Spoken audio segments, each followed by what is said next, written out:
चलो अब लिखो stress stress versus strain graph.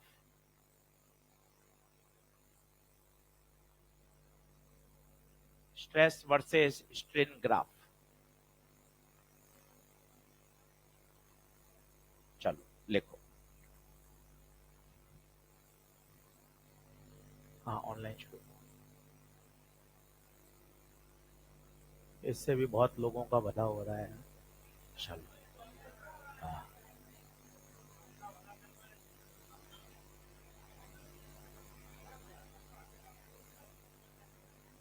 चलो ले अब आ जाओ बोर्ड पे देखेंगे। तो भैया ये स्ट्रेस वर्सेस स्ट्रेन ग्राफ है। ये ऑलमोस्ट सभी मटेरियल का आसपास होता है। पॉइंट्स इधर उधर हो सकते हैं हल्के फुल्के, पर जो पैटर्न रहता है वो ऐसा ही रहता है। आप एक बार बना लीजिए, फिर इसको अपन समझेंगे।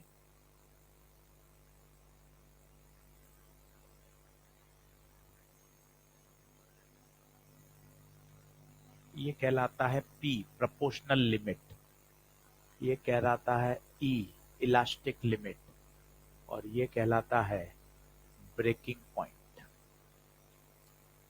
शेप में बहुत ज्यादा मत परेशान होइए, थोड़ा सा झुका हुआ है या थोड़ा सा ऊपर होके नीचे आया है, कोई टेंशन नहीं है। मोर और लेस ग्राफ ऐसा ही होता है। हाँ जी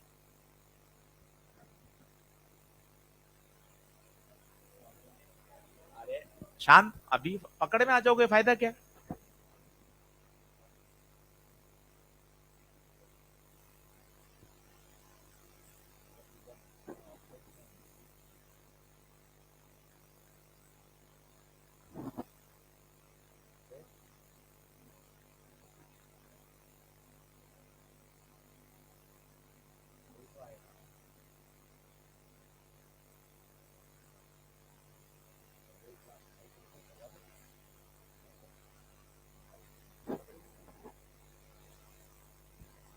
चलिए अब सुनना।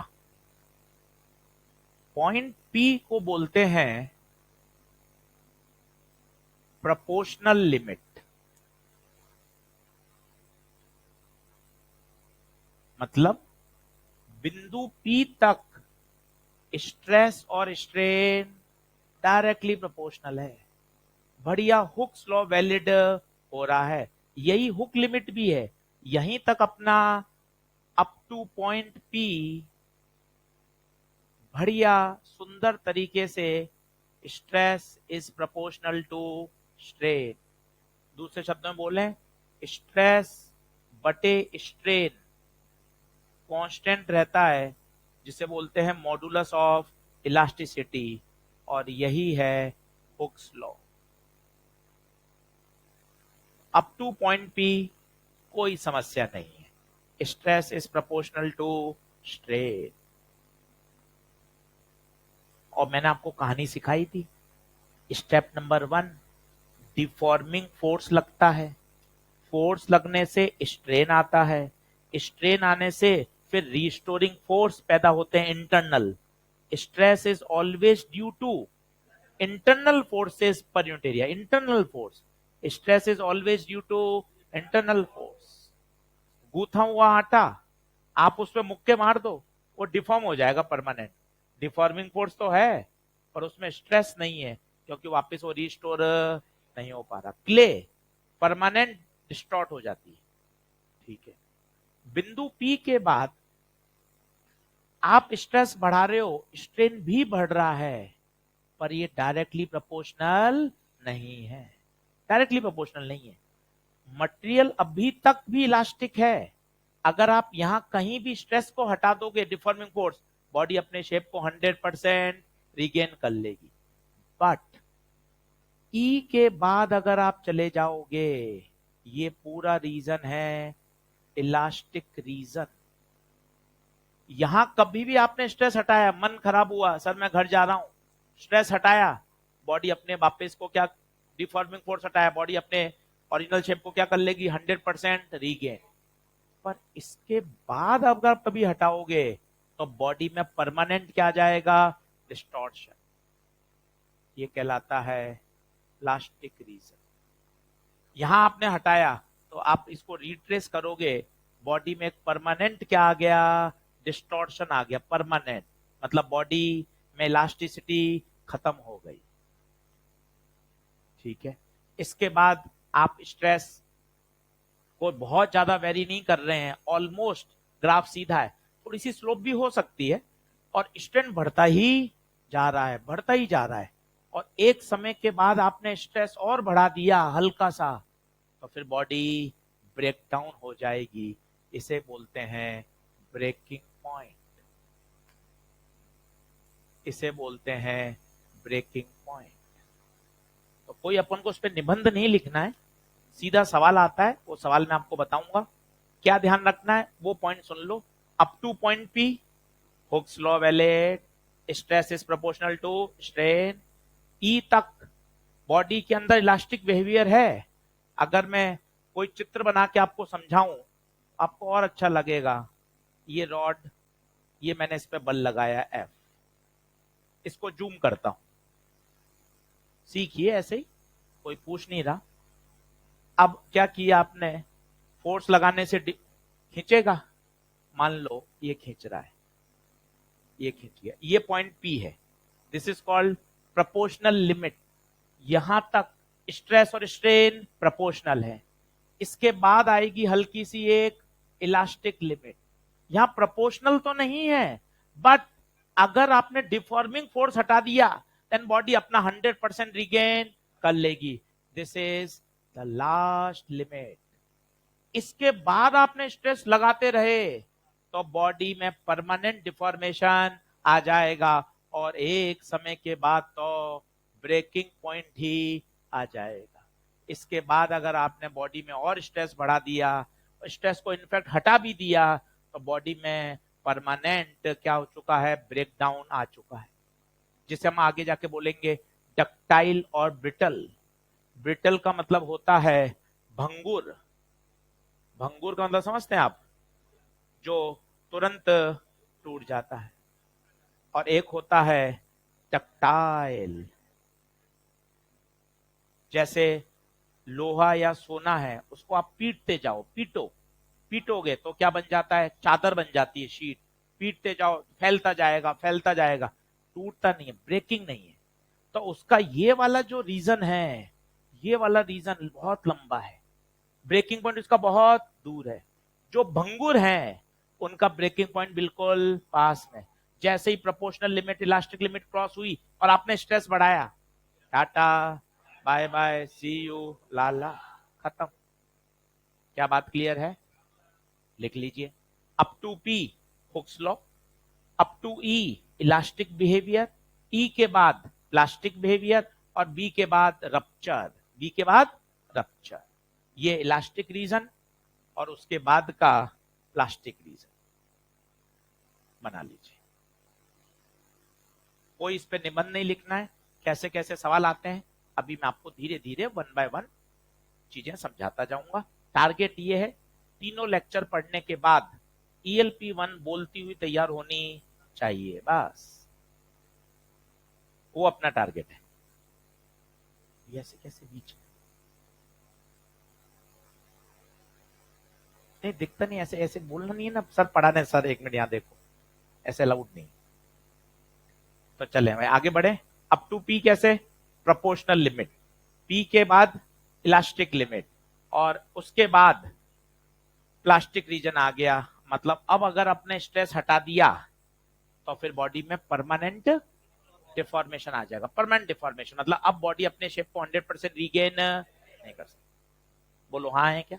चलो अब कुछ ग्राफ के क्वेश्चंस बताता हूं जो मैंने आपको पहले भी बताए थे, फिर सिखाता हूं। लिखना है क्या, जल्दी लिख। हाँ अब बोल, कल वाला क्वेश्चन अभी बताते हैं। हाँ जूम करो, इसमें कुछ बनाने की क्या जरूरत है, काहे लिख रहे, वो लिख ले जो दिख रहा है तुझे, सही है। हाँ अभी बंटी डांट पड़ जाएगी, मतलब नहीं है कोई, है ना, थोड़ा यूं डर, अरे गुप्ता जी से।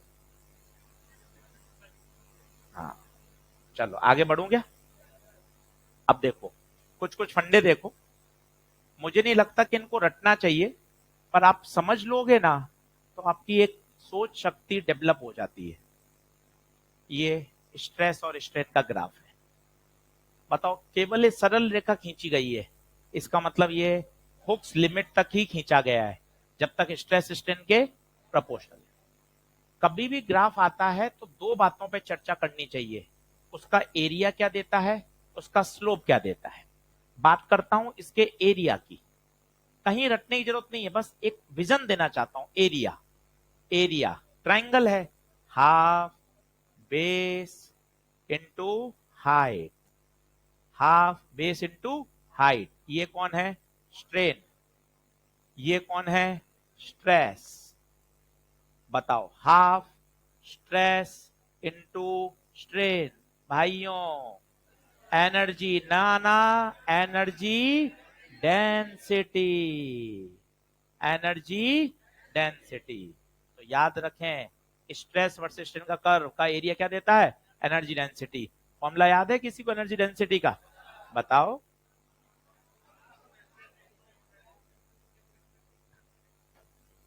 Energy density half stress into strain ही तो होता है।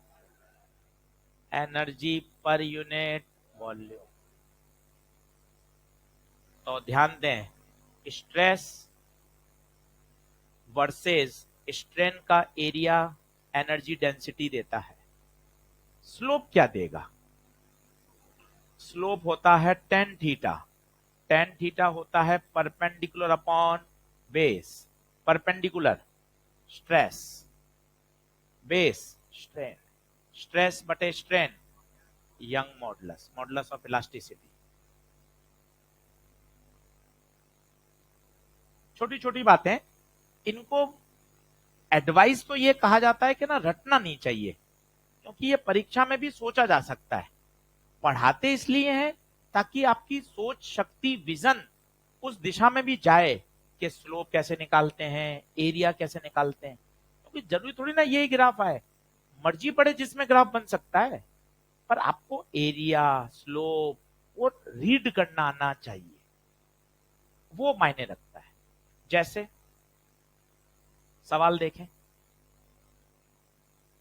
स्ट्रेस वर्सेस स्ट्रेन, दो आपने तार के ग्राफ बना दिए, दो वायर हैं, wire A and wire B. अब आपको पूछा है, बताओ किस वायर का यंग मॉडुलस ज्यादा है? किस वायर का यंग मॉडुलस ज्यादा है? सीधा बताना है, स्लोप यंग मॉडुलस के प्रोपोर्शनल। जिसका स्लोप ज्यादा उसका यंग मॉडुलस भी ज्यादा। अब स्लोप का मतलब क्या होता है बताइए? ढलान। किसकी ढलान अच्छी है, ए की या बी की? ए की। एक फिसल पट्टी बढ़िया है, ए की फिसल पट्टी देखिए मस्त, तो ए का स्लोप ज्यादा है, इसलिए young modulus of wire A is greater than young modulus of wire. सीधा सॉल्व हो गया। कभी कभार यही वो न्यूमेरिकल में दे देता है, कैसे मैं बताता हूं, आराम से लिखो, धीरे धीरे बढ़िया सोच के जाओ कि अपन ग्राफ के बारे में जानकारी ले रहे हैं कि ग्राफ का एरिया क्या देता है, ग्राफ का स्लोप क्या देता है, उसको कैसे पढ़ा जाता है, वो सीखना चाहते हैं।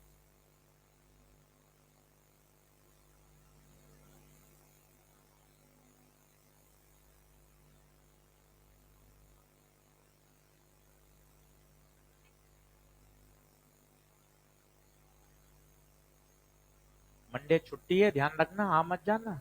हाँ, तुम आ जाओ कि फ्लूइड में मजा आ रहा है, अब चलो चलो रोज चलो ना। हाँ, नहीं नहीं, छुट्टी वो नहीं है अपने, पर वो वेव के शॉर्ट नोट, कॉन्सेप्ट लिखा हुआ याद, वो चाहिए। हाँ,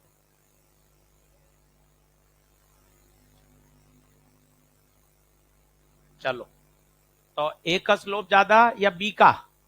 ए का। ए का स्लोप ज्यादा है, यही आप न्यूमेरिकल में भी देख सकते हो। लिख, हाँ हाँ लिख लेना, अरे लिख लेना। इसी को न्यूमेरिकल में वो कैसे देता है, देखो ये ए ये बी एंगल में दे देता है, ये 30 ये 60। अब वो कहता है वाई ए बटे वाई बी का रेशियो बता।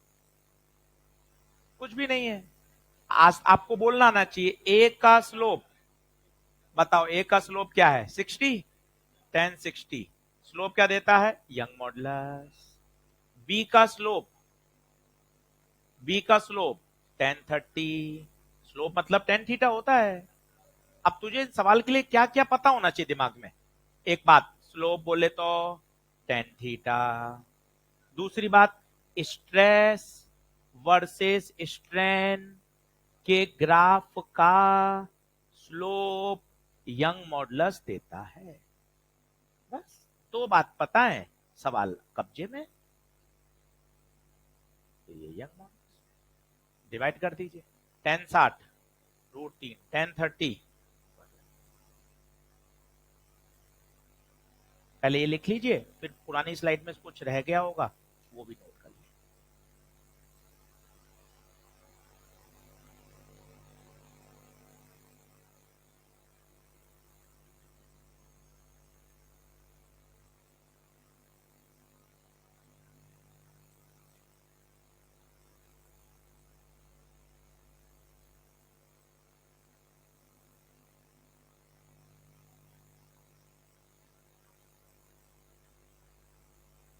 स्लोप किसका ज्यादा है बताइए, ए का, ए का एंगल ज्यादा है, यहां फिर लिख लो, कोई शर्म नहीं है।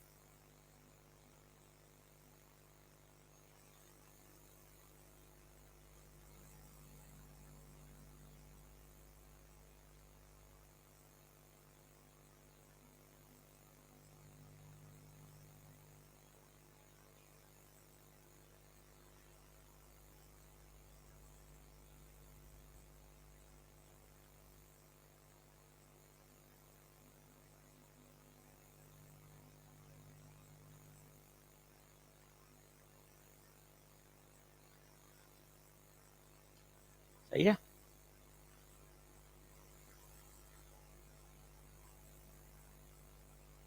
एक सौ अस्सी क्रैक किए जा सकते हैं और पिछले 3 सालों से आसान हो गया है, हजारों बच्चे कर रहे हैं। कारण है टॉप 5 क्वेश्चन जो सेक्शन बी के हैं वो ऑप्शनल है। पिछले 3-4 साल में 720 710 180 का क्यों बढ़ गया चलन, पहले तो नहीं आते थे क्या, पहले बच्चे होशियार नहीं थे क्या, पहले एक या दो सवाल फंसने वाले होते थे, अब वो ऑप्शनल हो गया है। तो आपके पास 5 फिजिक्स 5 केमिस्ट्री 10 बायो 20 सवाल का तो ऑप्शन मिल गया ना भाई, इसलिए वो नंबर का जो परसेंटेज है वो बढ़ गया है। आपको लग रहा है कि कट ऑफ बढ़ गई है, भाई वो 20 सवाल का जो ऑप्शन है ना उसने सारा मामला ऊपर ऊपर ऊपर शिफ्ट कर दिया, इसलिए अब 180 लाने में कोई दिक्कत नहीं है। यार आप खुद सोचो, 670 680 पर कॉलेज अच्छा नहीं मिल रहा है, इसका मतलब 670 680 की लड़ाई बची कहाँ है। आपको लग रहा है 650 660 675 में अपना तो काम हो जाएगा, पर आप लास्ट ईयर की काउंसलिंग देखना, ऑनलाइन सब अवेलेबल है डेटा, 670 680 में फाइट हो रही है। कॉलेज अच्छा बढ़िया रेपुटेटेड बहुत पुराने कॉलेज नहीं है।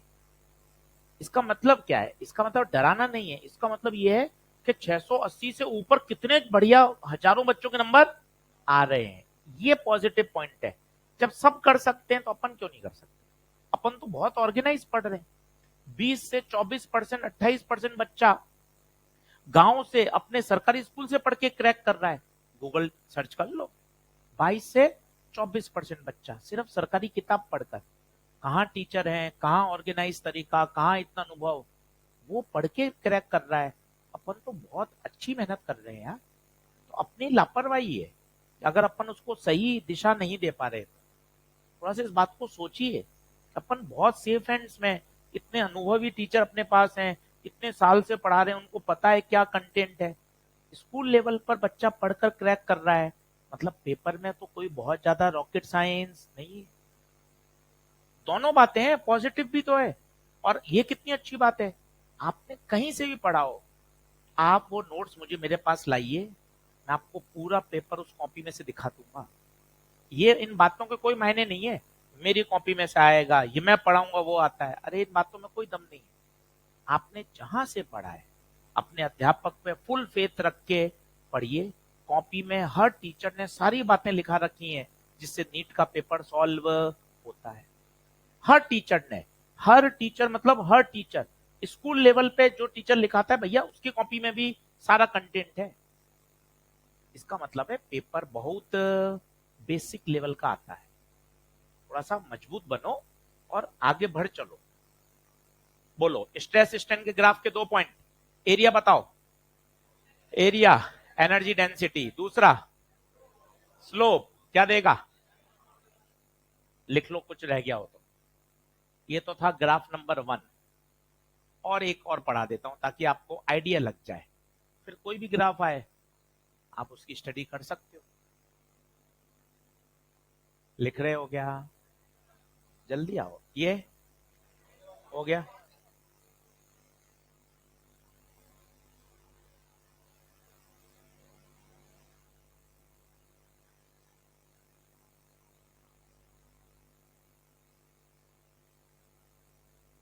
ELP1 करनी है। वेव के शॉर्ट नोट चेक करूंगा तेरे। हाँ, अब तेरे मंडे से सैटरडे तक छुट्टी लेनी है। हाँ, क्या कह रहा है। हाँ, राइटिंग चेक करूंगा तेरी, ध्यान रखना। चलो, अब एक और बहुत पॉपुलर है, लोड वर्सेस एलोंगेशन। ये भी बहुत पॉपुलर है, लोड वर्सेस एलोंगेशन।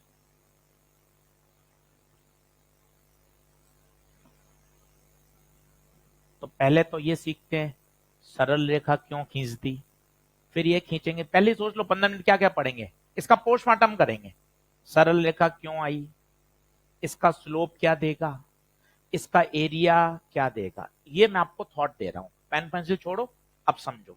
कोई रट्टाबाजी नहीं है। मैंने आपको एक बेसिक फॉर्मूला बताया था, कौन सा, कल आपको कहा था डेल्टा एल बहुत पॉपुलर है, FL अपॉन, कल का पूरा लेक्चर इसी से गया था, delta L FL upon AY। देख लो आप, किसी वायर के लिए अगर आप सोचोगे, for a particular wire, for a particular metal wire, आप सोचना मेटल वायर है मतलब स्टील का बना हुआ है, तो वाई सेम।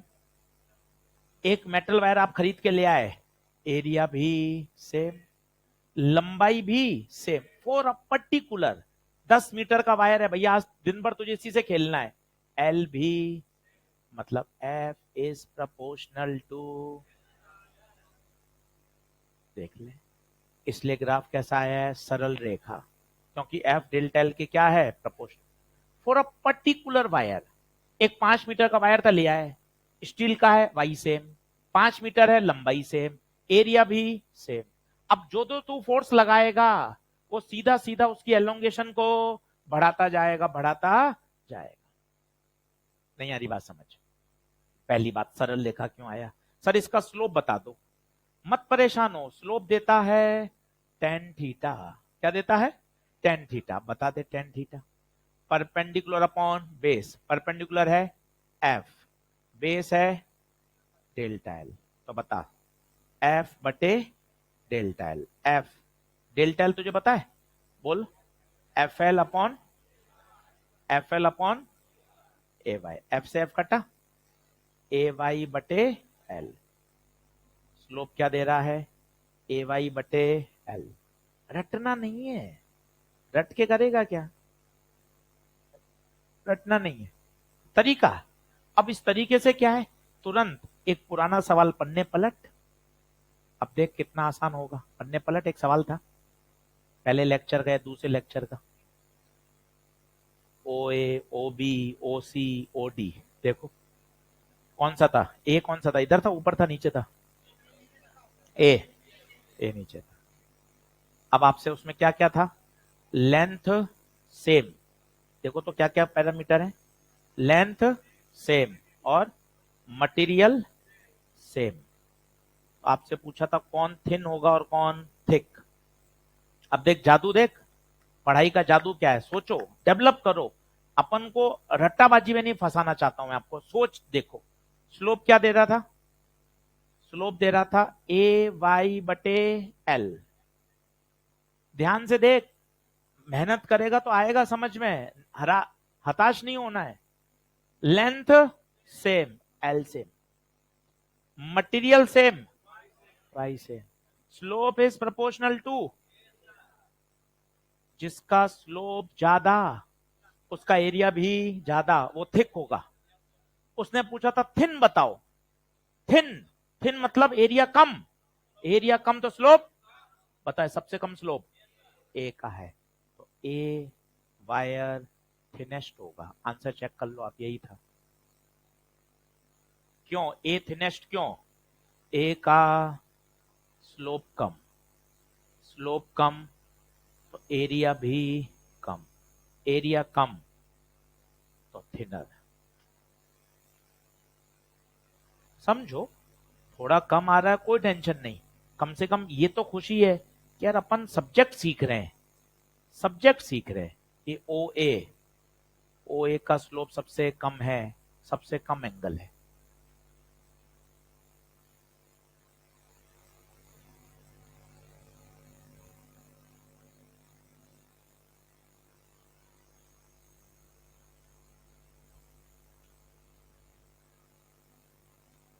अब बताना इसका एरिया क्या देगा, खुद सोचो, जब तक इसका डाउट बता देता हूँ। हाँ, कौन सा सवाल है बेटा?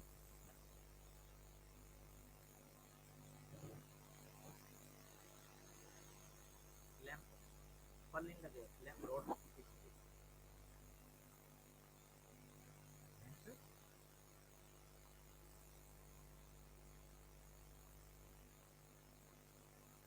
तो बढ़ेगा। ये बॉडी है तो काउंटर से खींचेगा तो एक्सीडेंट होगा कि नहीं होगा? तो काउंटर से बल लगाओगे खींचेगा तो फिर भाई बढ़ेगी नहीं बढ़ेगी?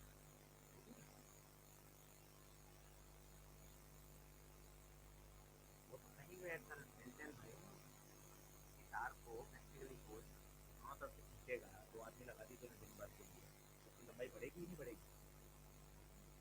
तो कैसा आएगा?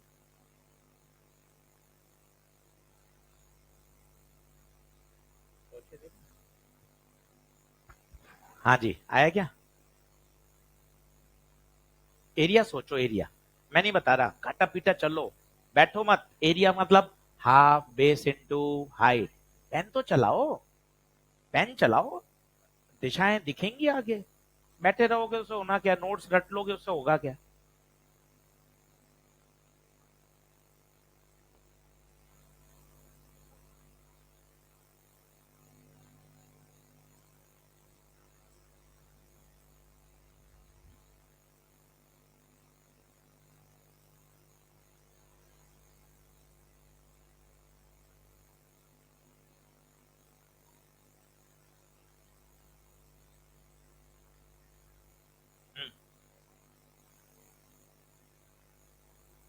क्या दे रहा है, एनर्जी या एनर्जी डेंसिटी? देख लेते हैं, मुझे खुद को याद ही नहीं है। कॉपी,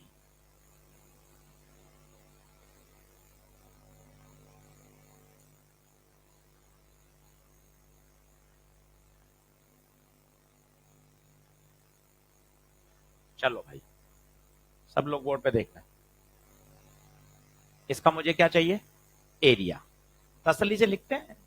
अब जब आपको इतना क्लियर है कि यार इसको याद ही नहीं करना है, तो सीखते हैं ना, half base into height, base delta L into F, ये है। ये क्या देता है यार, ये क्या है? सोचते हैं, सोचते हैं। Energy density, energy per unit volume क्या होती है, हाफ स्ट्रेस इंटू स्ट्रेन। ये तो याद है तुझे, हाफ स्ट्रेस बोल एफ अपॉन ए, स्ट्रेन बोल delta L by L, volume बोल area into L, A L A L कटा, तो energy stored is half F delta L. ये देखो, हाफ एफ डेल्टा एल, तो वास्तव में हाफ डेल्टा एल क्या दे दिया? एनर्जी। वो एनर्जी डेंसिटी दे रहा था, ये क्या दे रहा है? Energy store. रटना नहीं है, शॉर्ट नोट में मत ले जाना इसको, कोई काम का नहीं है। आपकी सिर्फ अप्रोच डेवलप कर रहे हैं कि देख कैसे सोचा जाता है। कल को कोई नया सवाल आ गया तो उसमें घबराना नहीं होता है। नए सवाल में अप्रोच चाहिए होती है। ऐसा नहीं होता है कि ये प्रोफाइल आए तो ऐसा करना है, ये आए तो ऐसा है, नया आया मुझे क्या पता, ऐसा नहीं पढ़ना है। अप्रोच डेवलप करनी धीरे धीरे।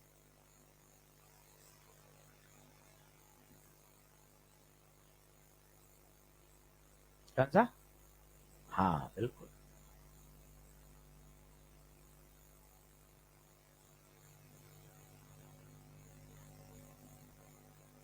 बताइए, क्या दोनों ग्राफ की फीलिंग आ गई क्या आपको अच्छे से?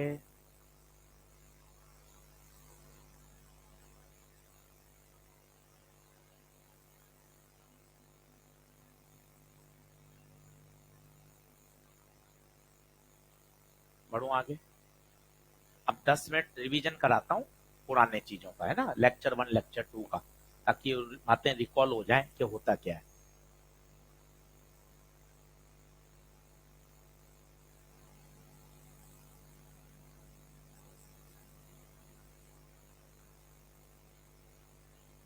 ले जल्दी आओ फटाफट।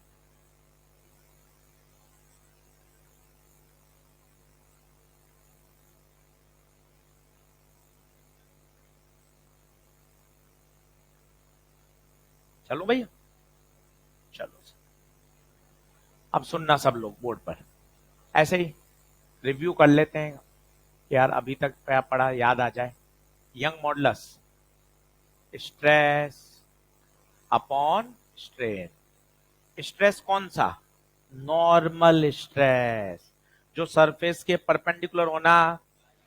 कल को एक सवाल में किसी एंगल पे लगा देगा वो, तो दो कंपोनेंट करोगे, जो टेंजेंट होगा वो शेयर देगा और जो परपेंडिकुलर होगा वो नॉर्मल देगा। तो normal stress F upon A. Strain लंबाई वाला, लंबाई वाला होता है यंग, वॉल्यूम वाला होता है बल्क, और ट्विस्टिंग वाला होता है share. Delta L by L, ये सबसे बेसिक फॉर्मूला है जो तेरे 90% सवाल करने की ताकत रखता है। 90% यंग पे ही आते हैं सवाल। बल्क और आप मॉडुलस रिजिडिटी देखना, 3 या 4 क्वेश्चन में आप फ्री हो जाओगे।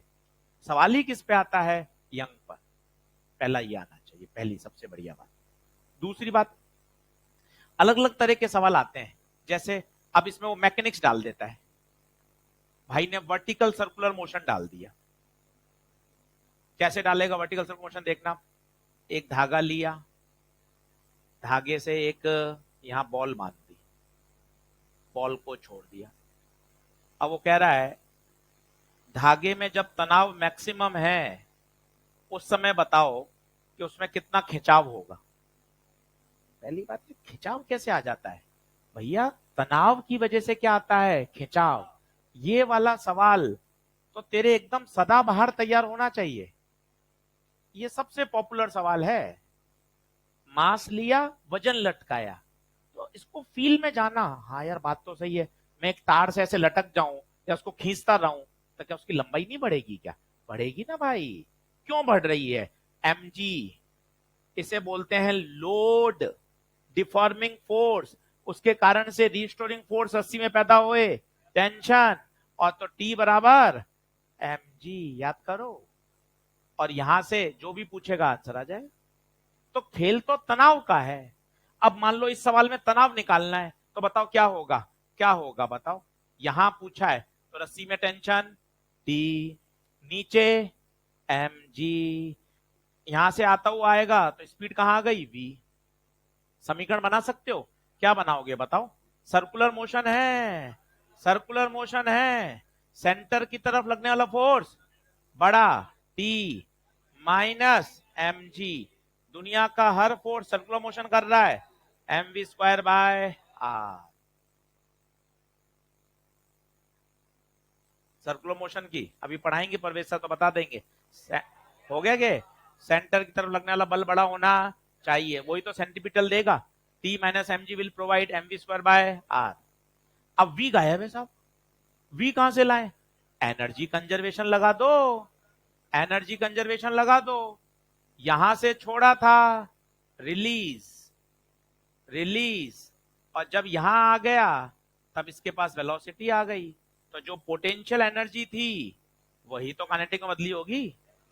इसकी ऊंचाई बताओ, mgl, mg, और जब वो धरती पे आ जाएगा हाफ mv², m से m गया, v बराबर √2gl। ये भी आ जाएगा यार, तनाव आ जाएगा। अभी तो इलास्टिसिटी आया ही नहीं है, इससे V आएगा, V से तनाव आएगा, और तनाव आने के बाद वो पूछेगा डेल्टा एल बताओ। तो delta L F L upon A Y, F force यहां, तनाव upon vertical circular motion, conservation of energy, elasticity, तब जाके प्रश्न हिट होगा। बहुत तरीके से पूछा जा सकता है, मैकेनिक्स घुसा नहीं है, जितनी आप मैकेनिक्स इसमें डाल सकते हो। टेबल है,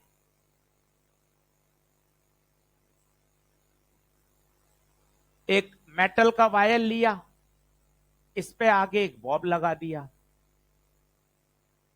ये आर रेडियस है, आर लंबाई मान लो या एल मान लो, ये यहां से हिंज है, ये ऐसे घूम रहा है ओमेगा से। अब आप बताओ, अगर ऐसे ओमेगा से घूम रहा है तो क्या उसमें तनाव है या नहीं है? क्योंकि घूमने के लिए तो उसको चाहिए mv² बाय, या ओमेगा के रूप में mr², और ये कौन प्रोवाइड करेगा? टेंशन। तनाव ही तो उसको घुमा रहा है, क्योंकि घूमने के लिए तो सेंटीपिटल फोर्स चाहिए जो सेंटर की तरफ लगेगा, और सेंटर की तरफ इकलौता कौन दे रहा है?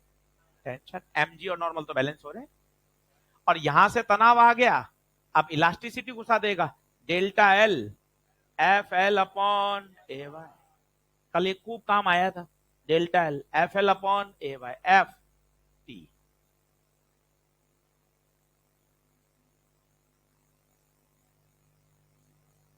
सिचुएशन है, आपको सिचुएशन आती है, आप कर सकते हो, सिचुएशन का खेल है। जैसे ये लंबाई रॉड है, इसकी लंबाई एल है, अब आपसे पूछा गया भाई इसमें डेल्टा एल बताओ, तो डेल्टा एल होता है F L upon A Y, खुद का वजन, टी एवरेज। सोचो, यहां तनाव 0, यहां तनाव mg, तो टी एवरेज 0 प्लस mg बटे 2, तो टी एवरेज की जगह mg बटे l बटे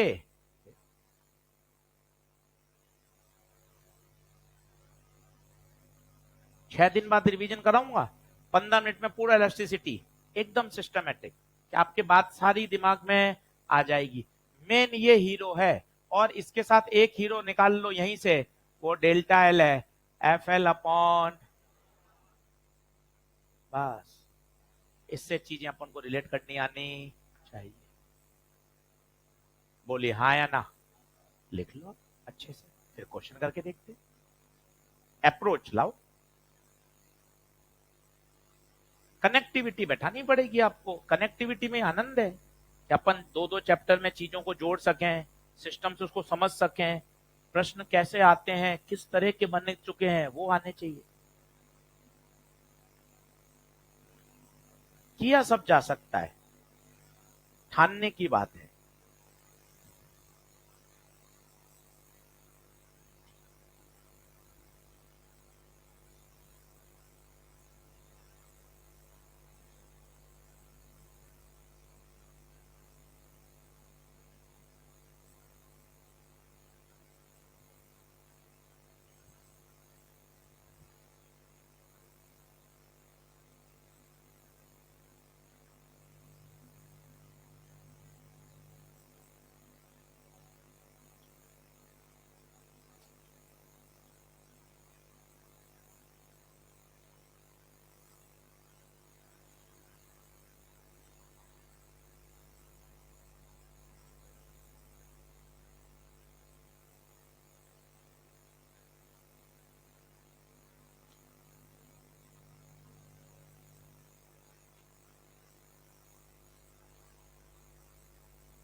टीएलपी बहुत तगड़ी बनी हुई है, इसलिए बहुत अच्छे से करना, ध्यान से। एक एक सवाल बहुत सिस्टमेटिक अच्छे से रखा गया है। आधे अटकेंगे, बनेंगे नहीं बनेंगे, कोई मायने नहीं रखता।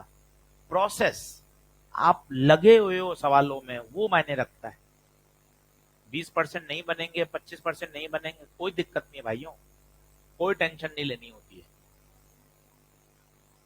लगे रहना होता है कि नहीं यार, मैं सवाल पढ़ रहा हूँ, समझ रहा हूँ, गिवन लिख रहा हूँ, फॉर्मूले याद कर रहा हूँ, क्वेश्चन कॉपी से पढ़ रहा हूँ, 2 बार कॉपी रिवाइज कर ली।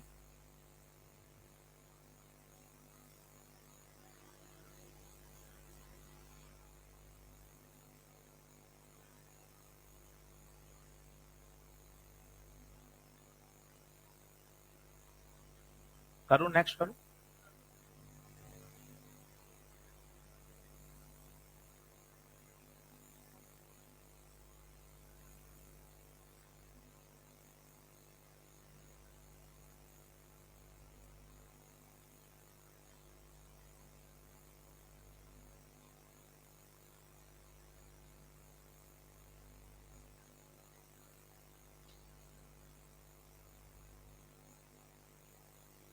सही है।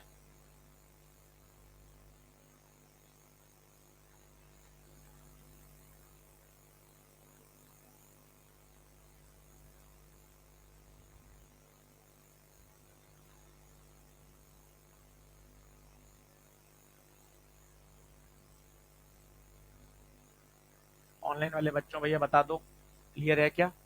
वंदना, साकेत, मयंक, चंदन, मोहसिन, पूर्णिमा, मोहम्मद, किशोर, श्रेया, सौम्या, वरदान, अनुराग, अभिषेक, अनूप, अंकित, दिनेश, नितेश, आलोक, रोहित, अभिषेक, अनिरुद्ध, आमोद, आलोक, साक्षी। चल, तूने किसी को दे रखा है क्या अपना?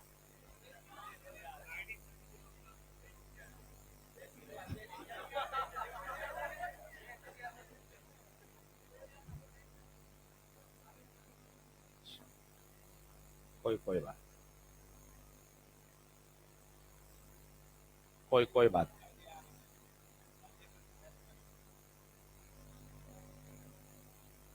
चलो ले, अब फटाफट आओ, गप्पे में चले जाते हो तुम फटाफट।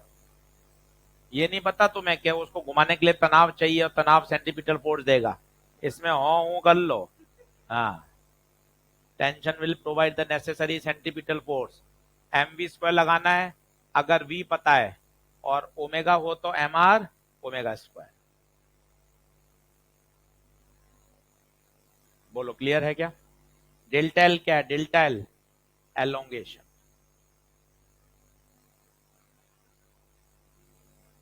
एलोंगेशन।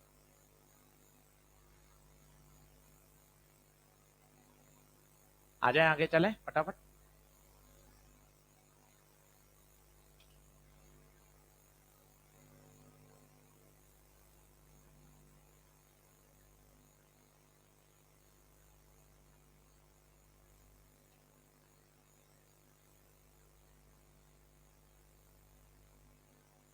चलो,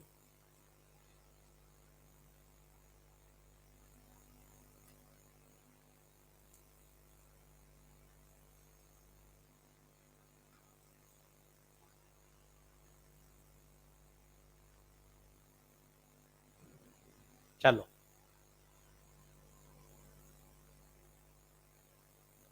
अभी अभी रुको, सिर्फ सवाल पढ़ो, जगह छोड़ देना घर पे लिखना। पहले सिर्फ सवाल पढ़ो और सिचुएशन को इमेजिन करो। एक दो शब्द लिख लो, घर जाके पूरा सवाल लिख लेना। सवाल पढ़ो, सिचुएशन सोचो। Copper wire of negligible mass, मतलब वायर का मास नेग्लिजिबल। इससे क्या फायदा होता है? पता है क्या फायदा होता है? थोड़ा सोच। अगर वायर का मास नेग्लिजिबल है तो टेंशन थ्रू आउट क्या रहेगा? सेम रहेगा। थ्रू आउट सेम रहेगा, अलग अलग पॉइंट पे वेरी नहीं करे। हर बात का क्यों है कि वायर का मास नेग्लिजिबल है। एरिया दे रखा है, तो साहब ये तो हो गया एरिया। ठीक है साहब। कैप्ट होना स्मूथ, लंबाई दे रखी है एल, 1 मीटर, ठीक है। एक किनारा फिक्स है, टेबल पे रखा है, दूसरे किनारे पे मास लगाया हुआ है और वो घूम रहा है। अरे सर ये तो अभी वही सिचुएशन है, अभी आपने गुप्ता सर सिखाया था, यहां से फिक्स और एक हिस्से में क्या लगा दिया, बॉब। बताइए लंबाई एल, तो बताओ घूमने के लिए तनाव will provide the necessary centripetal force, M, R नहीं, एल। यहां से क्या जाएगा, तनाव। पूछा क्या है उसने, क्या पूछा है, और एलोंगेशन दे रखा है, तो डेल्टा एल का formula F L upon A Y, F की जगह तनाव।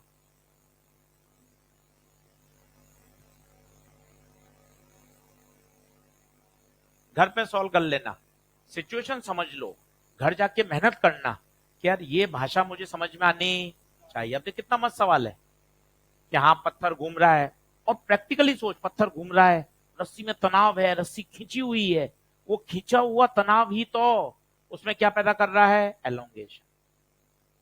खत्म। यहां से टी रख दो, टी रख दो, कितना है, M L omega square, L बटे ए वाई। अब मेरे हिसाब से सब पता है, एक अननोन है। बोलो कर लोगे क्या, अच्छा सवाल है, सिचुएशन आएगी तो दिक्कत नहीं आएगी। 4 × 10⁻11, घर पे करना पूरा बढ़िया एकदम, 1 घंटा पढ़ोगे ना, कि यार अपना टारगेट है आज की क्लास यार वापस पूरी तैयार करनी है, सर ने सब सवालों का आइडिया दे दिया है, अब अपन को पढ़ना है। लिखो मत, केवल पढ़ो सिचुएशन।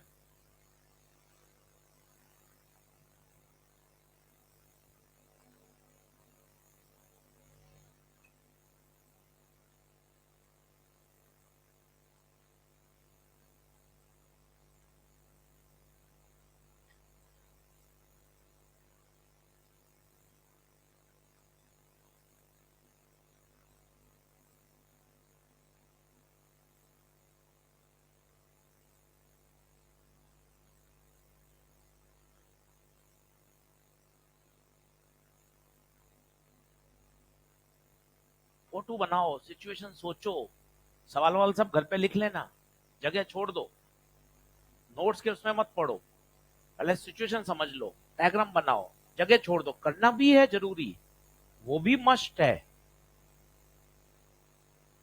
वहां परीक्षा में ऐसी लैंग्वेज लिखी हुई आएगी, उससे तुम्हारा टेम्परामेंट लूज नहीं होना चाहिए।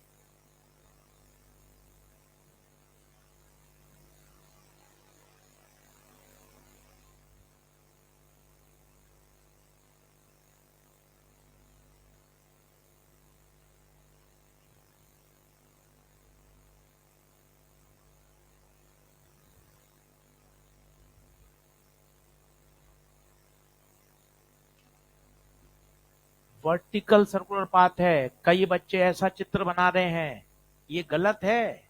ये हॉरिजॉन्टल सर्कुलर टेबल पे थोड़ा घूम रहा है, वो कैसे घूम रहा है, वर्टिकल सर्कुलर पाथ है भैया, ऐसे, ऐसे, लंबाई 0.5 मीटर।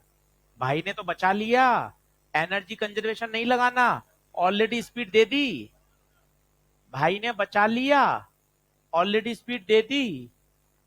अब बता, नीचे mg तनाव, ऊपर बड़ा कौन, तनाव, then t minus mg will provide mv²/r।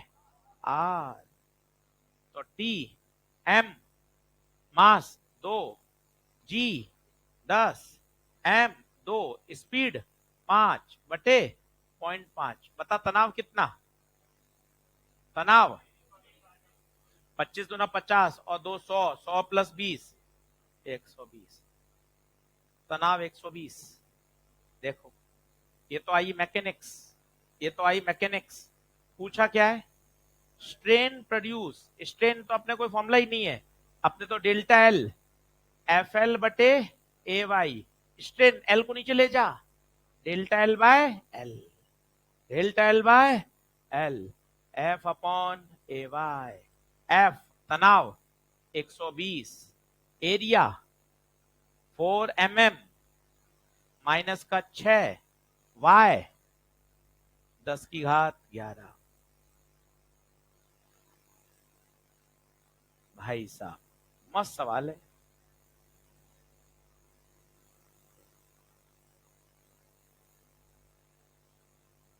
सब कर लोगे, कहीं परेशान नहीं होना है, बैठना नहीं है, पेन चलाना है और घर जाके प्रॉमिस करना है कि सर ये सवाल पूरा लिखूंगा कॉपी में, अच्छे से सॉल्व करूंगा और काम बढ़िया होगा।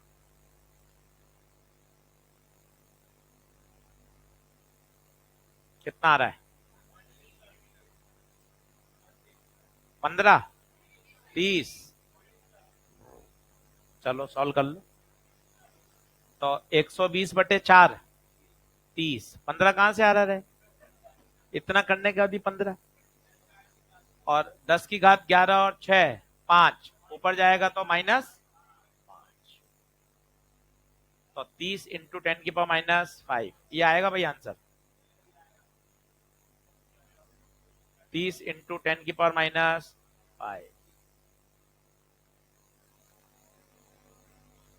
बोलो। अच्छा सवाल है, देखो आप, जेई में आया हुआ 2022 में।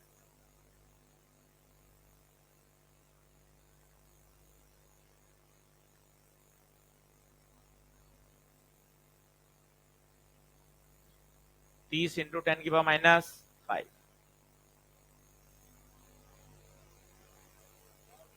चलो हैंड डालो। Bulk modulus of elasticity.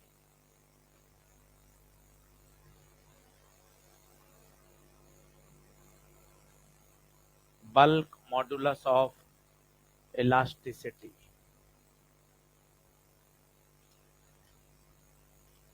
चलो अब सीखना, आसान है, कहीं कोई टेंशन नहीं, मस्ती से बोर्ड पे देख। सबसे पहली बात, सारे मॉडुलस स्ट्रेस बटे स्ट्रेन होते हैं। अच्छा अच्छा, बल्क पढ़ा रहे हो, वॉल्यूमेट्रिक स्ट्रेन। बता, स्ट्रेस फोर्स अपॉन एरिया, ना ना, यहां प्रेशर की बात होती है, excess pressure delta P, strain volume वाला delta V/V। Gupta ji minus कहां से आ गया? क्योंकि बल्क मॉडुलस है, उसको अपन को पॉजिटिव बना के रखना जिम्मेदारी है, प्रेशर बढ़ाने पर वॉल्यूम कम होता है। तो बता, बल्क मॉडुलस का फॉर्मूला बन गया -ΔP V/ΔV।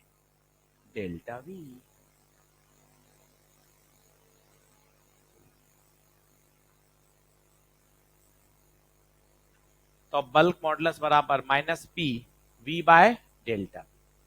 क्या बात समझ में आ रही है? कहीं रटने की जरूरत नहीं है। अब सोचिए, एक होता है कंप्रेसिबिलिटी। हाँ सर, ये भी आपने उस दिन सिखा दिया था। कंप्रेसिबिलिटी इसका उल्टा होता है 1/बल्क मॉडुलस।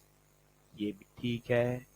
सिचुएशन बताओ कि साहब एक कोई बॉल है, चारों तरफ से प्रेशर लग रहा है, चारों तरफ से प्रेशर लग रहा है, तो इसका वॉल्यूम कम होगा, कंप्रेशन आएगा। अब प्रेशर लगाने के लिए भाई क्या करता है पता है? एक नदी में एक बॉल को ले जाएगा। देखना अब क्या होगा। ये नदी है, नदी में एक बॉल, माना h डेप्थ पर वो बॉल है। अब आप सोचिए प्रेशर कहां से आएगा? अरे सर ये तो बचपन से पढ़ रहे हैं, h डेप्थ पर h रो जी। और सर ये डेल्टा पी क्यों? क्योंकि यहां तो पी एटीएम है ही, इस पर P atm plus H rho G. तो अंतर कितना हुआ? That's the excess pressure, H rho जी।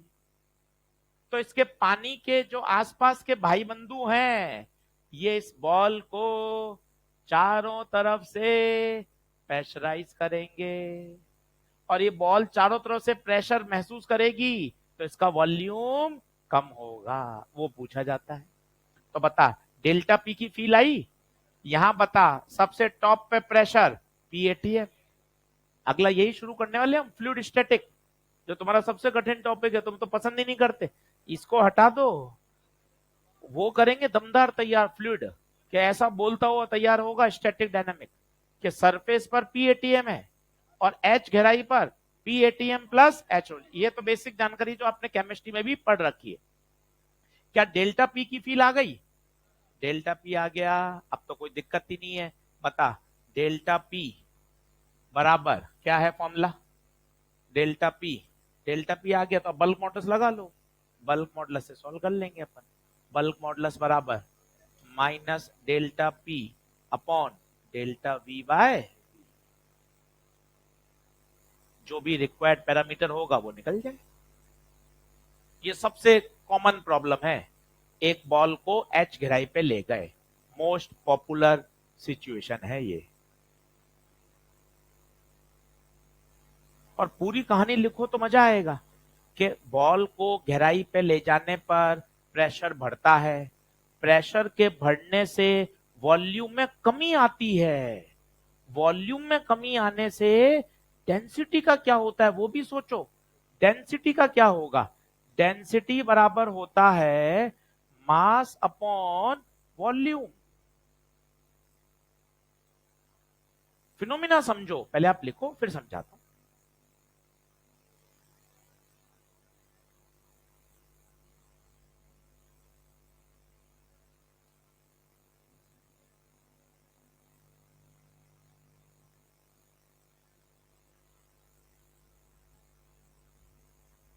आराम से लिखो, एक बार और समझेंगे। उसके पीछे का निबंध बोलो। बॉल को गहराई पे ले गए, गहराई पे ले जाने पर प्रेशर बढ़ेगा, प्रेशर बढ़ेगा, चारों तरफ से दबाव लग रहा है, पानी के आसपास के जो भाई बंधु हैं उस बॉल को दबा रहे हैं, प्रेशर बढ़ रहा है, प्रेशर के बढ़ने से वॉल्यूम में कमी आएगी, कॉन्ट्रैक्ट होगा, वॉल्यूम में कमी आने से डेंसिटी बढ़ेगी। सोचो, अगर मैं मास को कांस्टेंट रख दूं और वॉल्यूम को कम करूं तो डेंसिटी बढ़ जाएगी भाई, डेंसिटी बढ़ जाएगी। और रो इज इनवर्सली प्रोपोर्शनल होगा, तो मैं V की पावर -1 कर दूं, क्यों? अपॉन में ऊपर जाएगा तो -1 हो जाएगा। आराम से कर लो, शायद मैं थोड़ा तेज हो रहा हूं तो रुक जाता हूं, लिख लो आप आराम से।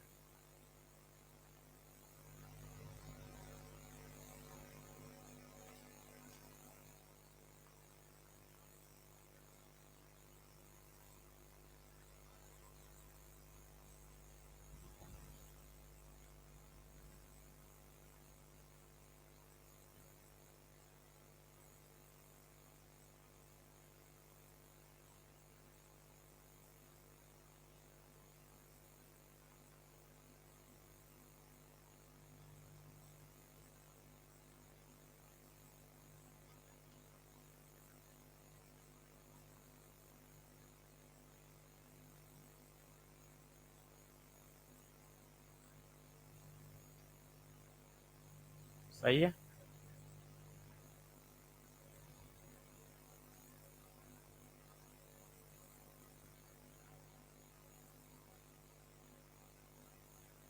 चलो, ये वाली बात लिखना नीचे नोट लगा के। वॉल्यूम ऊपर जाएगा तो -1, समझ में आया? फिर आपको ये पता है, अच्छा आप जरा सोचो, तुक्का मारो, कि ये वॉल्यूम में चेंज बहुत जाता होगा या बहुत कम होता होगा?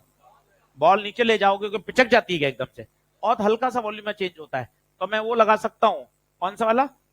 5% से कम वाला, याद है? तो रो को क्या लिखोगे? डेल्टा रो बाय रो -1 डेल्टा V बाय 100 से गुणा कर दोगे तो परसेंटेज। देख लो, इस पे भी सवाल आया हुआ है साहब बार बार। सर ये परसेंटेज फ्रैक्शनल, इसका डर हटा दो, 10 मिनट इस पे रोशनी डाल दे तो। फ्रैक्शनल, परसेंटेज, चेंज, इसका अंतर क्या होता है ऐसा समझ ही नहीं आता सर। 5 मिनट समझा देता हूँ।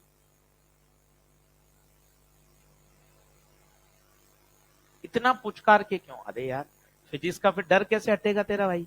है फिर क्यों भाई, कोई तो होगा जो मैं नहीं यार, अपने तो बच्चों को सिखाना है यार। ऐसे छोटी छोटी बात भी आप बता दे कि ले चल परसेंटेज वाली बात वापस सिखा देता हूँ। तो सिलेबस ऑन टाइम कैसे चलता है वो आप चिंता मत करो, एकदम कंट्रोल रहता है वो।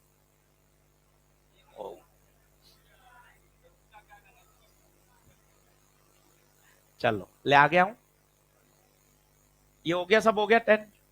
अब सुनो, एक होता है delta V, this is called change in volume. एक है delta V by V, fractional change. एक है delta V by V in trade. मैं कह रहा हूं 1% वॉल्यूम में कमी आई, तो भाई ये क्या है, सोच के बता, तुक्का नहीं चाहिए। Change in volume, this is called fractional change, और this is called percentage change. अब यहां दिक्कत होती है यार, 1% में परसेंट हटाऊं नहीं हटाऊं, 100 से गुणा करूं नहीं करूं, कह भी नहीं पाते हो आप। ये ऐसे दर्द है ना, बता भी नहीं पाते यार, कैसे पूछे यार। यार ये जाके कैसे पूछ लूंगा परसेंट में रखना है या नहीं रखना है। आप देखो, परसेंटेज मतलब ये value delta V by V into 100 है। ये डेल्टा वी बाय वी नहीं है, प्रतिशत लगा दिया ना, तो इंटू 100 है। दिस इज इक्वल टू 1 है। अब यहां 100 लगाने की जरूरत नहीं, बात को समझो, क्योंकि ये परसेंटेज इसने बोल तो दिया और कमी बोली है। ये सोचो, ये वाली बात, कमी है तो माइनस, परसेंटेज है मतलब delta V by V into 100 ही दे रखा है, तुझे अलग से परसेंट हटाने की जरूरत नहीं है। क्या बात समझ में आ रही है। और बल्क मॉडुलस वापस एक बार लिख लो, स्ट्रेस बटे वॉल्यूमेट्रिक स्ट्रेन। स्ट्रेस बताओ डेल्टा पी, स्ट्रेन बताओ डेल्टा वी बाय वी। 5-7 बार फॉर्मूला हाथ से निकलेगा, कॉन्फिडेंस आ जाएगा पकड़। दिक्कत क्या है।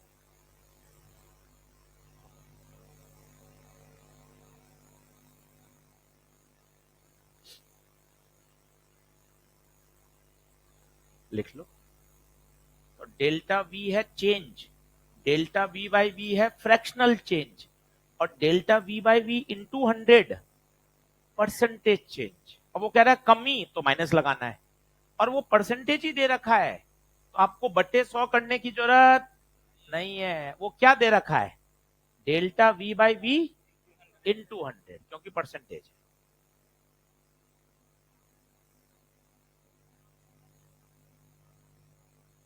बढ़े क्या आगे।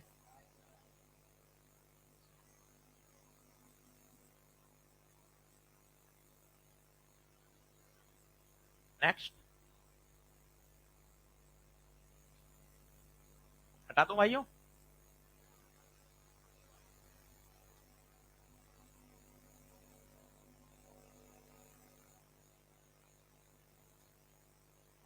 फोर जी, जी का मतलब होता है गीगा, गीगा पास्कल मतलब 10 की घात 9। गीगा मतलब 10 की घात 9 होता है, गीगा हर्ट्ज बोलते हैं ना फ्रीक्वेंसी। तो जीपीए इसका मतलब है गीगा पास्कल। 4 जी मतलब 10 की घात 9 पास्कल। पास्कल तो मतलब वही है न्यूटन पर मीटर स्क्वायर।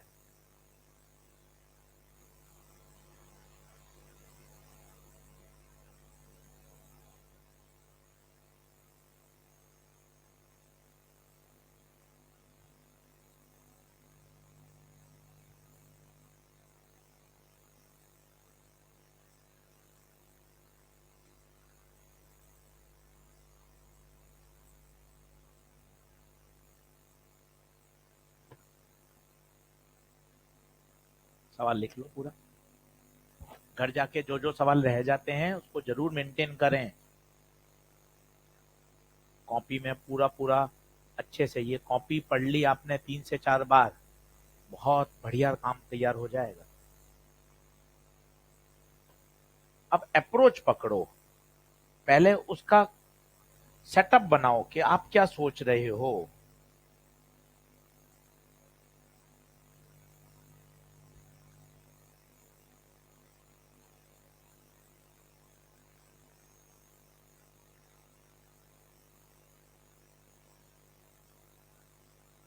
हेलो।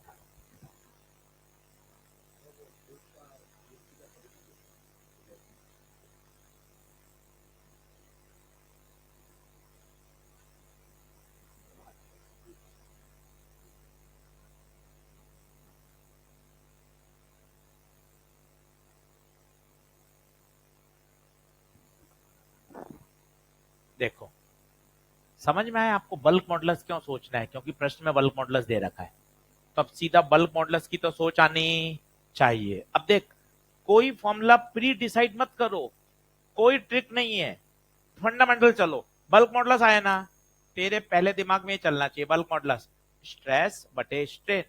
कोई भी मॉडल्स क्या होता है ऑनलाइन वाले बच्चों? Stress upon strain. अगर बल्क मॉडल्स है तो यहां स्ट्रेस एक्सेस प्रेशर होता है और स्ट्रेन वॉल्यूमेट्रिक स्ट्रेन होता है, लेक्चर नंबर 1। क्या ये बात क्लियर है? तो स्ट्रेस डेल्टा पी और volumetric strain delta V by V. क्या ये सोच पा रहे हैं? ठीक है। बल्क मॉडल्स दे रखा है 8 इंटू 10 की घात 10, डेल्टा पी 4 इंटू 10 की घात 9 बटे डेल्टा वी बाय वी। तो delta V by V comes out to be 1/20। 1/20 आ रहा है, देखो तो ये डेल्टा बी बाई वी आ गया। पर भाई ने वॉल्यूम में चेंज नहीं पूछा, भाई ने पूछा है percentage change in the length. अब आपको सोचना है, क्यूब है, क्यूब का वॉल्यूम एल क्यूब। फिर वही वाली बात, वॉल्यूम है, percentage delta V by V into 100, 3 delta L by L into 100। आप सोचो 100 से 100 काट दोगे? नहीं, ये तो पूछा है पूरा ही, ये तो पूछा ही है। डेल्टा वी बाय वी कितना? 1/20, ये इंटू 100, और 3 कहां जाएगा? नीचे।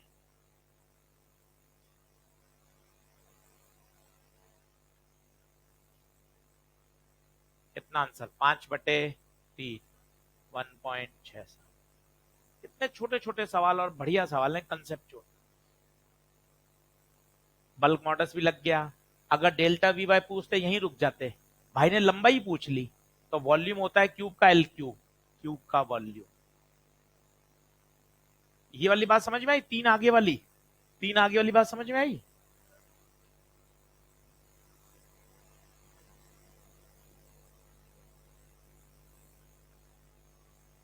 एक एक सवाल छांटा हुआ है, एक एक सवाल पर मेहनत है कि कौन सा सवाल कहां किस तरह से कराया जाएगा, वो सीक्वेंस है। और वो सीक्वेंस समझ में आ गई आपको, आपको टॉपिक ऐसा लगेगा सर मैं तो फ्लूइड से हमेशा भागता रहा, फ्लूइड मेहनत करके आपने सबसे ऊपर ले गए। वो है, होती है मेहनत।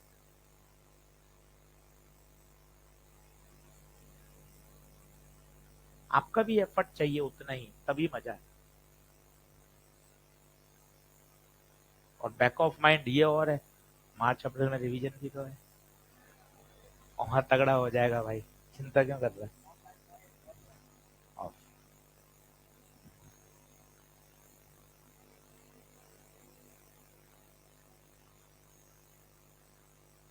बोले चलूं क्या आगे? तैयार है इतना? कितना आंसर आया? 1.67।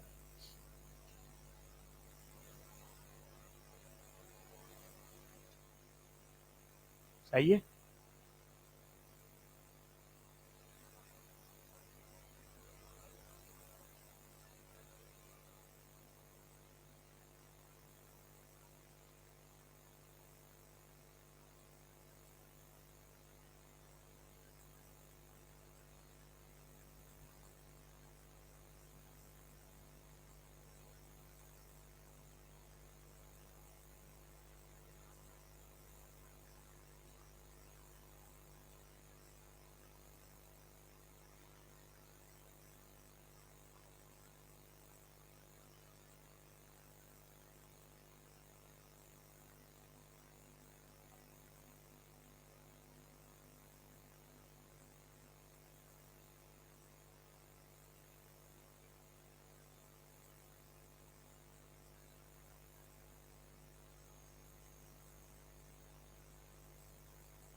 क्या पूछा है?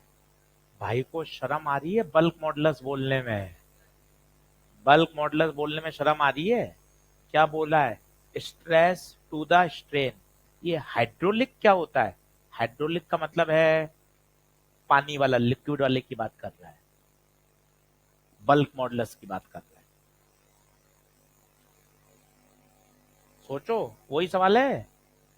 एक ऑब्जेक्ट को कहां ले गए? नदी के अंदर। वही प्रश्न है, सबसे फेमस है ये, सबसे फेमस है। फर्स्ट आएगा, फोर्थ आ रहा है।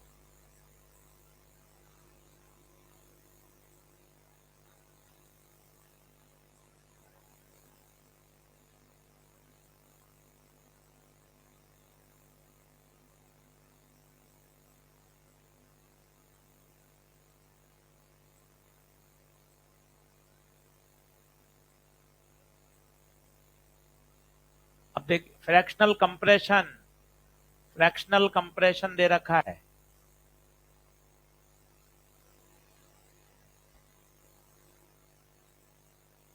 कितना? फोर्थ।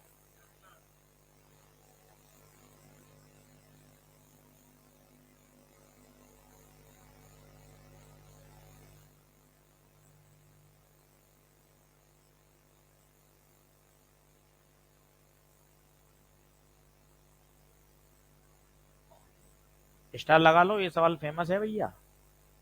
मैं आपको फिर थ्योरी पढ़ा देता हूँ इसकी, मुझे कोई टेंशन नहीं है। वो पहले तो महसूस करो, पहले कहानी बोलो।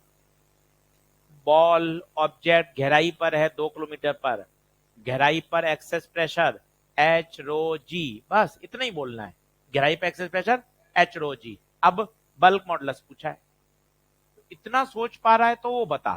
Stress upon strain, stress delta P, strain delta V by V, delta V by V, delta P गहराई पर H rho G upon delta V by V. ये तो पूछा है। हाइट दे रखी है कितनी? 2 किलोमीटर, 1000 से गुणा। डेंसिटी ऑफ वाटर 10 की घात 3। जी, जी 9.8 ले लो, चलो दे रखा है। Delta V by V, delta V by V 1.36 लू या 1.36/100? प्रतिशत दे दिए ना उसने, प्रतिशत हटाना पड़ेगा। आया ना? Delta V by we.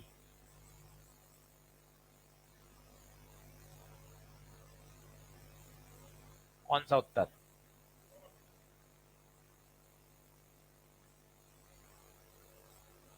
Star लगा लेना इसको, 5 स्टार सवाल है, आता ही है, फेमस सवाल है।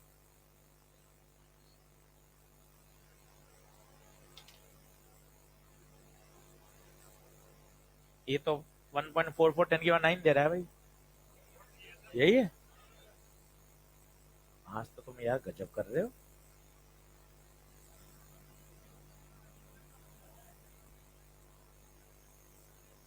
तुम खिलाओ कि यार फ्लूइड इतना आसान पढ़ा रहे।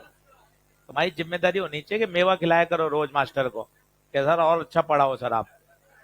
हाँ, चलो ले आओ। देखो अब फीस, ये तो देखो सैलरी तो सब क्या है, एक सिस्टम है ना, आपस का प्यार लगे ना ऐसा।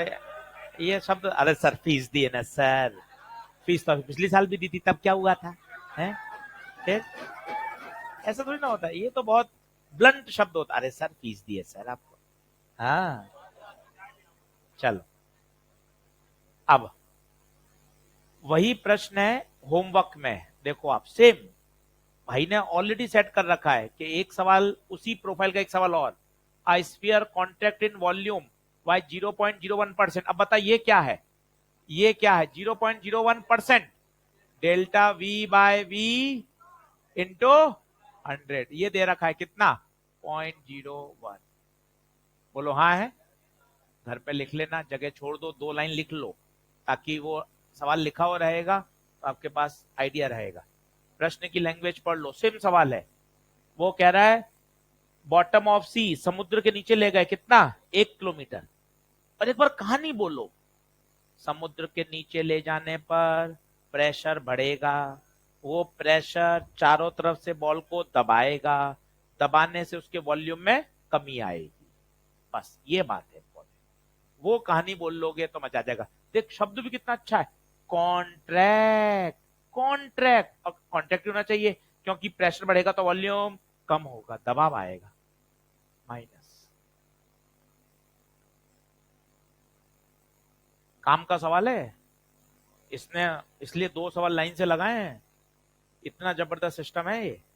मैंने आपको कहा ना, इसमें सारे चैप्टर के पढ़े हैं, चैप्टर वाइज। वो सवाल आपने कर लिए, काम हो जाए। चलो ये होमवर्क है, ठीक है, हटा दूं। सॉल्यूशन भी है, देख लेना। अब आइए, पॉइजन्स रेशियो।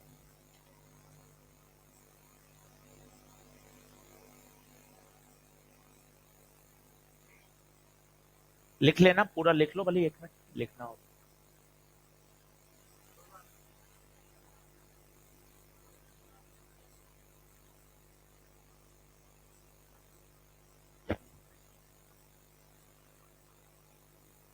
बोलो,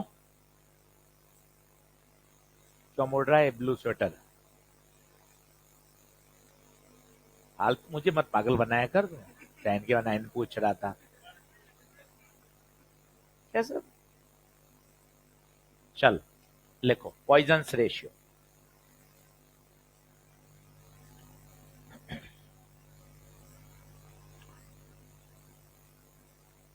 अब एक बात समझो, अच्छी इंटरेस्टिंग बात है। जैसे कोई वायर है, ये वायर है, इसकी लंबाई है L। अब बातचीत बंद करो, सवाल दमदार है। और इसकी रेडियस है R। तो आपने कल ही सोचा था, सीखा भी था, अपने खुद के वजन से ये एलोंगेट होगा, है ना, इसकी लंबाई बढ़ेगी। मजे की बात है, जब लंबाई बढ़ेगी तो उसकी जो रेडियस है वो कम होगा। ये देखिए, ये इसका रेडियस कम हो जाए तो लंबाई तो बढ़ रही है परंतु रेडियस कम हो रही है। दो तरह के स्ट्रेन हैं, दो तरह के, एक रेडियस में कमी और एक लंबाई में वृद्धि। और इसी के रेशियो को क्या बोलते हैं, पॉइजन रेशियो। अब एक आपकी पुरानी बात आज गलत हो जाएगी। क्या? 3 ताल लाए, बहुत नई बात है, आज ये सीख के जाइएगा शनिवार को। 3 ताल लेकर आए, क्योंकि ये सबको गलत पता है। एक स्टील का, एक लोहे का, एक एल्यूमिनियम का। तीनों को आपने खींचा, तीनों को सेम लोड से खींचा, सेम लंबाई थी उनकी, सेम लोड से खींचा। तीनों में डेल्टा एल भी मान लो सेम आ रहा है, तीनों में डेल्टा एल भी सेम आ रहा है। पता है मजे की बात, सभी का जो रेडियस में चेंज आएगा वो सेम नहीं आएगा, अलग अलग आएगा। It is a property of material. आपने जो सुना है ना, वॉल्यूम कांस्टेंट रहता है, लंबाई बढ़ते ही तो रेडियस कम होता है, वो बिल्कुल सही बात नहीं है। सर आपने कल तो एक सवाल में लगाया था, पन्ना पलटो, उसने बोला है having same volume, having same, देखना प्रश्न में लिख के दिया है उसने। अब इसका मतलब यह है कि सर अगर हम वायर को खींचते हैं तो खींचने से उसकी लंबाई बढ़ती है, हाँ सर ये बात समझ में आती है। लंबाई बढ़ती है तो रेडियस कम होती है, हाँ सर ये बात ही समझ में आती है। पर वॉल्यूम कांस्टेंट नहीं रहता, वॉल्यूम भी चेंज हो जाता है। कारण पूछो क्यों? क्योंकि खींचने से उनकी जो एटम्स के बीच की दूरी है वो भी तो चेंज हो रही है भाई, तो उसका जो वॉल्यूम है वो कांस्टेंट नहीं। आज तक आप ये सुनते आए हो, डिस्टेंस के सवाल में वायर खींचा, वॉल्यूम कांस्टेंट, लंबाई बढ़ी, एरिया कम होगा, बिल्कुल सही बात है, कंडक्टिविटी तो सही है। पर जब वो सवाल ही यंग मॉडुलस बल्क मॉडुलस का दे रहा है तो भैया वो खींचने पर उसका लंबाई का बढ़ना यस, रेडियस का कम होना यस, पर वॉल्यूम कांस्टेंट होगा ये कोई जरूरी नहीं है। इनफैक्ट वॉल्यूम चेंज ही होता है। क्या आप मेरी बात समझ पा रहे हैं? It is the property of material. Steel, aluminium और लोहा, तीनों में जो रेडियस आएगी वो सबकी अलग अलग आएगी। क्या बात समझ रहे हैं क्या? और इसे ही बोलते हैं Poisson ratio. It is the ratio of, ये देखिए, रेडियस में कितना स्ट्रेन आया अपॉन लंबाई में कितना आया। सिग्मा बराबर delta R by R upon delta L by L. Minus क्यों लगाया बताइए? वही कारण सिग्मा को हम चाहते हैं क्या बनाए? पॉजिटिव। सिग्मा को क्या बनाए? पॉजिटिव। लंबाई बढ़ेगी तो रेडियस में कमी आएगी। प्रैक्टिकल बात तो ये है। ये sigma is called Poisson ratio and it is a property of material. Her material के लिए। तो सर ऐसा संभव नहीं है क्या कि मैं खींचूं और वॉल्यूम कांस्टेंट रहे? हाँ संभव है। तो उसका एक पर्टिकुलर सिग्मा होगा, उसका सिग्मा 0.5 होता है। ऐसे वायर जिनके खींचने के बाद उसका वॉल्यूम क्या रहे? कांस्टेंट। अभी मैं प्रूव करके दिखाऊंगा ये सब बातें, तब आपको थोड़ी बेहतर समझ में आएंगी। पर मुद्दा ये है, मैं क्या कहना चाहता हूं कि भैया खींचने पर लंबाई बढ़ती है, ये आपको याद है, रेडियस कम होती है, ये बात भी याद है, पर वॉल्यूम हमेशा कांस्टेंट रहे ये कोई जरूरी। हाँ, अगर वॉल्यूम कांस्टेंट हो भी सकता है, नहीं भी हो सकता है। It depends on the Poisson ratio. Sir आधी अधूरी जानकारी आई है समझ में, बिल्कुल मैं सहमत हूं, बात ही कुछ नहीं है। थोड़ा सा और इस पर प्रकाश डालते हैं तब ये थोड़ा आपको कॉन्फिडेंस आएगा, क्योंकि अभी तक तो अपन को वही चलता है, हाँ यार वॉल्यूम कांस्टेंट है। बताता हूँ आपको धीरे धीरे। बोलो नेक्स्ट करूं क्या? इसकी कोई यूनिट नहीं होती, रेशियो है। No unit, no dimension.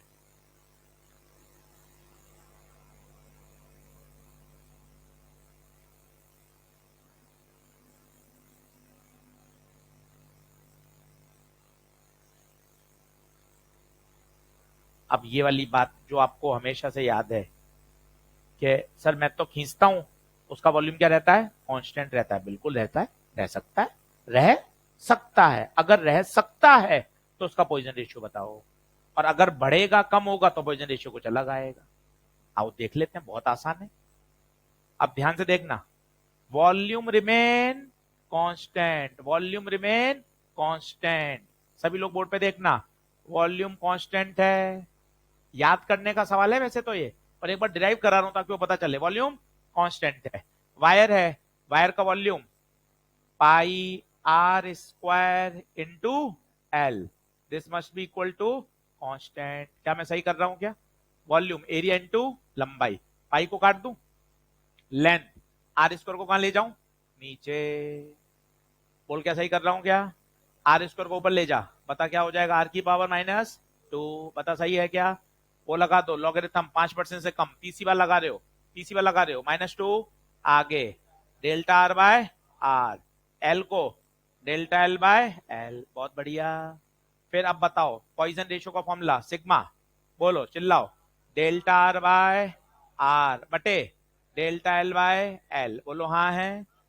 Delta L by L की जगह वैल्यू रख, डेल्टा एल बाय एल की जगह वैल्यू रख, ईमानदारी से बताओ कितना? -2 delta R by R, sigma आधा।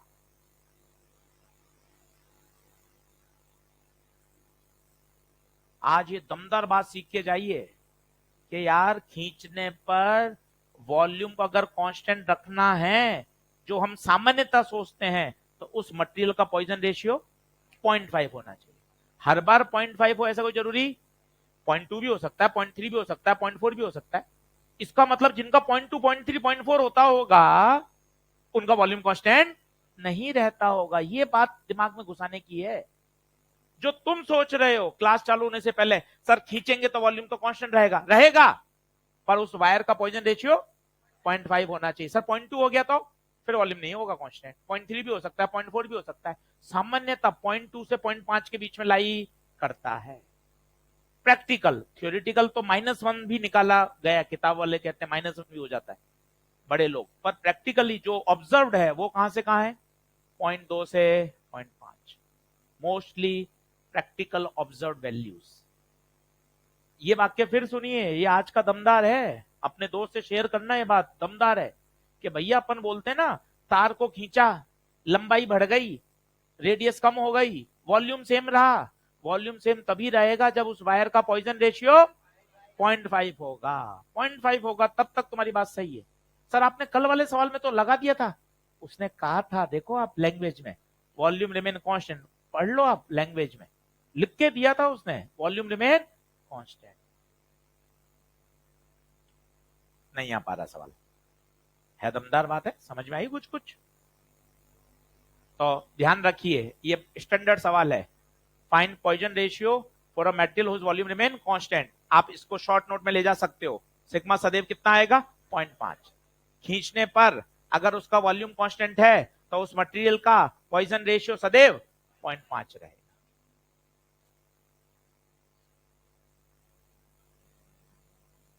बस छोड़ रहे। अच्छा ये वही बात देखो आप, एक्सपेरिमेंटल तो 0.2 से 0.4 ही रहता है, 0.2 से 0.4, थ्योरेटिकल -1 से लेकर 0.5 लिख लीजिएगा। एक ये है सभी के बीच में रिलेशन, याद करने वाले हैं, कभी इस पे सवाल आया नहीं है पर दे रखा है तो अपन को याद होने चाहिए। ये किस किस के बीच में रिलेशन बताओ, young modulus, bulk modulus, modulus of rigidity sigma, Poisson ratio, young modulus, bulk modulus, modulus of rigidity, लिख लीजिएगा।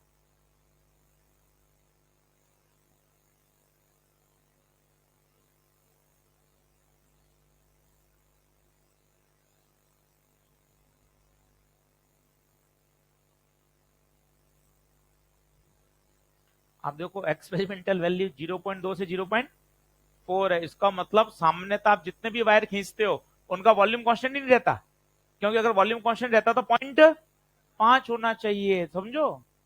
मतलब जितने भी तार तुमने देखे अपने जीवन में, ये एक्सपेरिमेंट किया गया, उन सबके वॉल्यूम में कांस्टेंट रह ही नहीं सकता, क्योंकि अगर वॉल्यूम कांस्टेंट रहता तो सिग्मा कितना आना चाहिए था, 0.5 आना चाहिए। देख ऊपर निकाला ना तूने, जबकि देख वो कह रहा है एक्सपेरिमेंटल तो 0.5 भी आता ही नहीं है, 0.5 भी नहीं आता। नहीं हवा लग रही बातों की।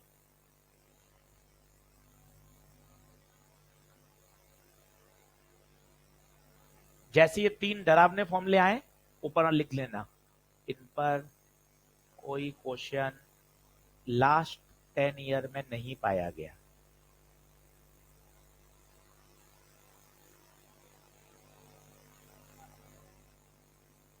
इस बार तो हट ही गया, रिलेशंस हट गया है।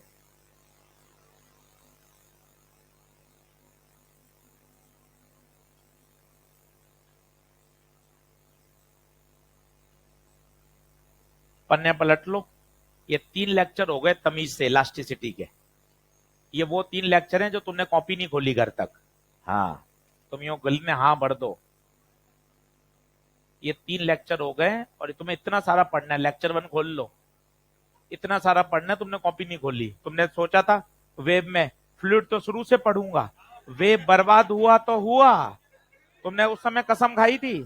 ये देखो 3 लेक्चर और निकल गए तुम्हारे, तुमने मनी मन उस दिन वेब में सोच रहे थे कि ये वेव गया तो गया, कोई बात नहीं, पर फ्लूइड को तो मैं शुरू से अच्छे से करूंगा।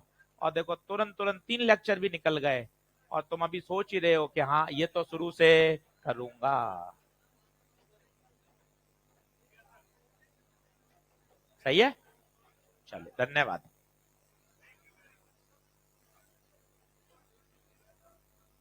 ले चलते चलते और देखते हो, खड़े खड़े ही देख लो।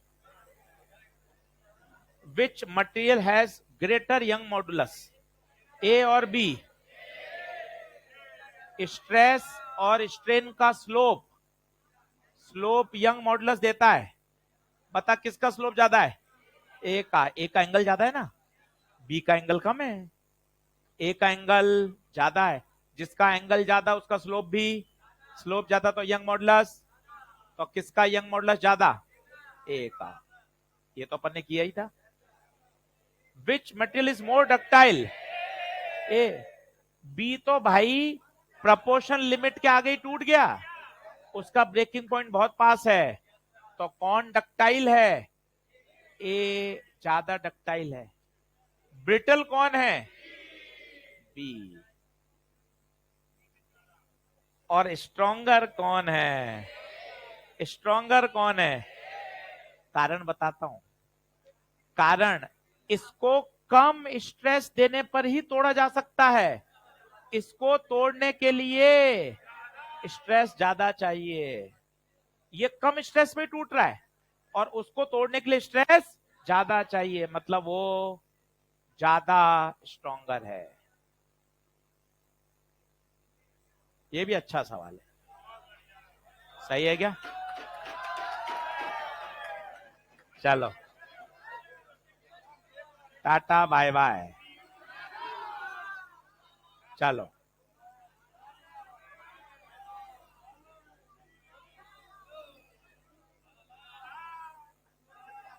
चलो लाला, सोचना है बस। चलो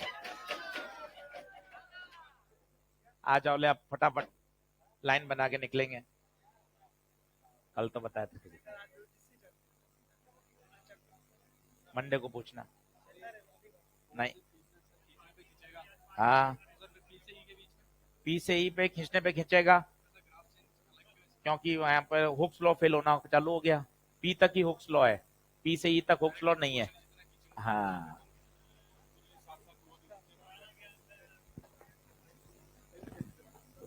एसडब्ल्यू दे तो दिया, एलपी नंबर 1 पूरी 27 साल